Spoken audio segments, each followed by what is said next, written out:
Hello mga kumarites, pagkasahod nga po ni Jowa ay bumili na kami ng bigas. Pag bumibili nga po kami ng bigas ay saktuhan nga po yan ng pang isang linggo. Kaya pag Sabado nga po ay wala na nga po talagang laman yan. Sarap talaga sa pakiramdam pag nakakabili na nga tayo ng bigas. Nakakatuwang pagmasdan pag mayroon nga pong laman yung ating bigasan. Dahil meron na naman tayong maisasaing. Abay dati nga kumarites ay nagsasabaw pa ako ng marami doon sa aming bigas para nga po dumami yung aming kanin. Pero ngayon nga po ay nakakabili na kami ng bigas linggo-linggo. Importante talaga kasi ang bigas sa ating mga Pilipino. Di ba na nga mag-ulam ng mantika at saka toyo basta mayroon tayong kanin. Lalo na nga po pag mayroon na tayong mga anak. Ito nga po ay kinagabihan na nung ako nga po ay nagsimba. Hindi pa nga po ako nakakapag-grocery kaya naman nga po ako ay nagbilang ng pera. Para kinabukasan ay makapamili na nga po ako ng grocery namin. Marami nga pong kulang na dito sa aking tindahan pero inuna ko nga muna ang magsimba. At pagka-uwi nga po ay nagpahinga na muna kami. Kaya gabi na nga rin po ako nakapag-asikaso dito sa aming tindahan. Yung ginawa nga pong upuan ni Jowa ay talaga namang sakto nga lang po dito sa aming tindahan. At hindi na nga rin po natutupi talaga yung bilbil ko dyan, kumarites. Ito at mag-aayos na naman nga po ako dito sa tindahan namin, kumarites. Kung makikita nyo nga po ang daming kalat. Normal lang po talaga sa isang tindahan na mayroong mga kalat. Lalo na nga po pag hindi mo kaagad naaayos. Abay hindi nga lang yung tindahan yung ating mga pinagkakaabalahan. Meron pa nga rin po tayong mga gawaing bahay. Lalo na nga po kung yung anak ko yung nagbabantay. Madalas nga po yung binibili sa kanya ay hindi nababalik doon sa kanyang lagayan. Nilalapag nga lang po kung saan saan. Minsan nga po yung mga pinagkainan pa ay hindi naman talaga na itatapon sa basurahan. Makikita ko nga po yun pag ako nga po ay naglilinis dito. Mas nai-stress kasi ako sa mga basurang nahanap na pinagkainan. At baka mahanap nga po ng langgam itong aming tindahan. Bihira nga lang po yan kumain dito, kumarites, na mga paninda dahil mas madalas nga po sila bumili sa ibang tindahan. Anak ko lang ba yung ganun, kumarites, lalo na nga po nung maliliit pa sila. Pero ngayon nga po ay hindi naman na nila ginagawa. Ang madalas nga lang po nilang bilhin sa ibang tindahan ay mga palamig, lalo na nga po sa init ng panahon ngayon. At yung mga pangmeryenda nila.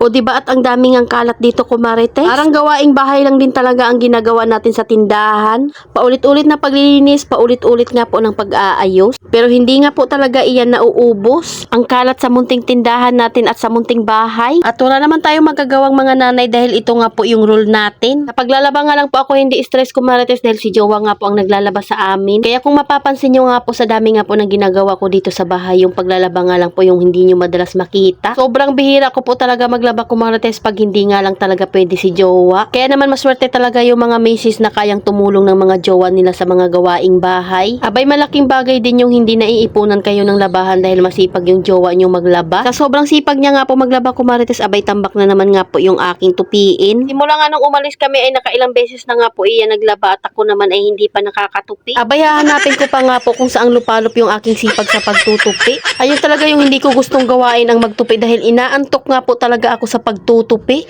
Ayan, at nakapaglinis naman nga po ako dito sa aming munting tindahan, kumarites. Bibilangin ko nga lang po itong aming benta ng yelo at iaayos ko muna para maipamili na nga rin po ito kinabukasan. Kaya naman tuwang-tuwa talaga ako doon sa makeup organizer na ginawa ko nga pong perahan. Dahil kahit magkakahiwalay-hiwalay nga po yung iba kong benta ay hindi ka nga rin mahihirapan. Dahil nasa isang pwesto nga lang po sila at nilagyan ko lang ng label. Yung pinakabenta nga po ng tindahan na barya ay dyan lang sa ibabaw. Siyempre at hindi pwedeng wala tayong customer. Ayun lang muna for today's video, kumarites. Salamat sa panonood. Follow for more. God bless us. At sana i-share nyo na nga rin po itong aking video.